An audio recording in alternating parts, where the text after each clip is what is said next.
تو دل ہی دل میں خود سے مخاطب ہوئے، اے فرید، یہ تو نے کیا کیا؟ یہ تو بالکل غلط ہوا۔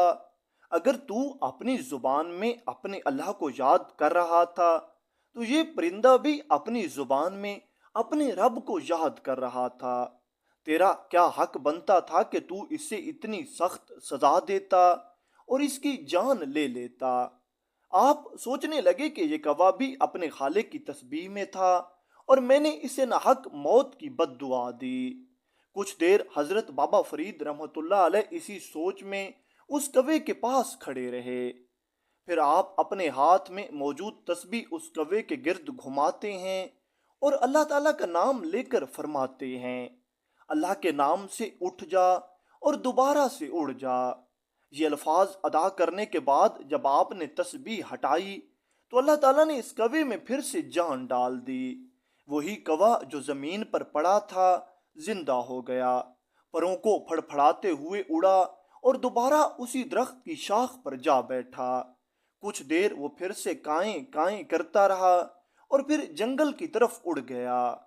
ادھر حضرت بابا فرید اپنے مرشد کی ملاقات کے شوق میں سفر دوبارہ شروع کر دیتے ہیں۔ آپ جنگل سے گزرے اور ایک بستی کے قریب پہنچے۔ چونکہ آپ پیدل سفر کر رہے تھے اس لیے راستے میں کھانے پینے کا جو تھوڑا بہت سامان تھا وہ ختم ہو چکا تھا۔ اب آپ کو سخت پیاس محسوس ہوئی۔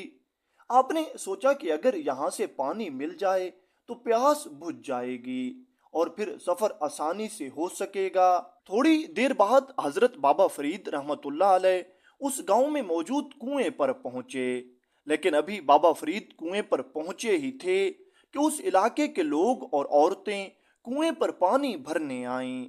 وہ اپنی ضرورت کا پانی بھر کر لے جانے لگیں اور حضرت بابا فرید رحمۃ اللہ علیہ کنویں سے تھوڑا پیچھے ہٹ کر نظریں جھکا کر بڑے وقار کے ساتھ کھڑے رہے۔ کئی لوگ اور کئی عورتیں کنویں پر پانی بھرنے آئیں مگر بابا فرید رحمۃ اللہ علیہ کی طرف کسی نے توجہ نہ دیں۔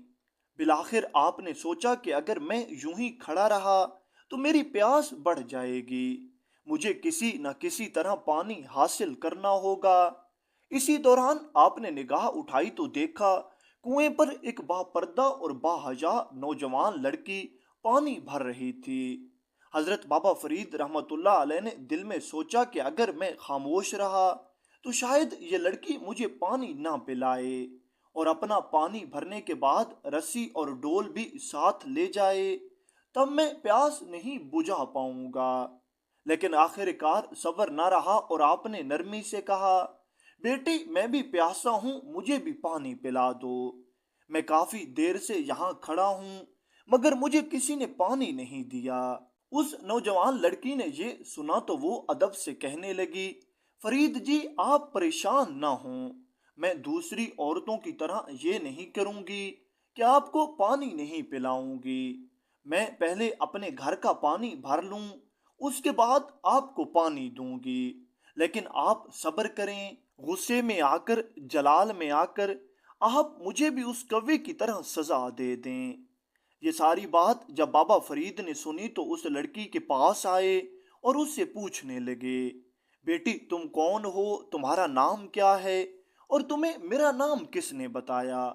تمہیں یہ کیسے معلوم ہے کہ جنگل میں میرے ساتھ کیا ہوا اور یہ کوے والی بات تمہیں کس نے بتائی؟ وہ لڑکی حضرت بابا فرید سے کہنے لگی، بابا فرید مجھے آپ کے بارے میں سب معلوم ہے اور مجھے یہ بھی معلوم ہے کہ آپ نے اس کوے کے ساتھ کیا کیا۔ حضرت بابا فرید نے اس لڑکی سے پوچھا، آپ کو یہ کس نے بتایا؟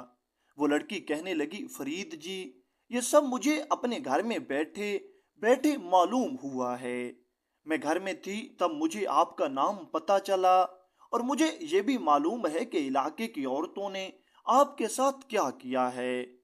حضرت بابا فرید رحمۃ اللہ علیہ نے پوچھا، بیٹی بتاؤ تمہارا کون سا نیک عمل ہے جس کی بدولت اللہ تعالیٰ نے تمہیں اتنی بزرگی عطا فرمائی ہے؟ وہ لڑکی کہنے لگی، فرید جی سن لیجئے، جو کچھ بھی آج مجھے ملا ہے، آج میرا سارا مقام و مرتبہ سب ایک وجہ سے ہے اور وہ یہ ہے کہ میں اپنے شوہر کی فرما بردار ہوں۔ میں نے کبھی اپنے شوہر کو ناراض نہیں کیا۔ اس کا نتیجہ یہ ہوا کہ اللہ تعالیٰ مجھ سے راضی ہوا اور مجھ پر فضل فرما دیا۔ اور جتنے واقعات آپ نے دیکھے ہیں، یہ سب کچھ اللہ تعالیٰ کی طرف سے مجھ پر فضل ہوا ہے۔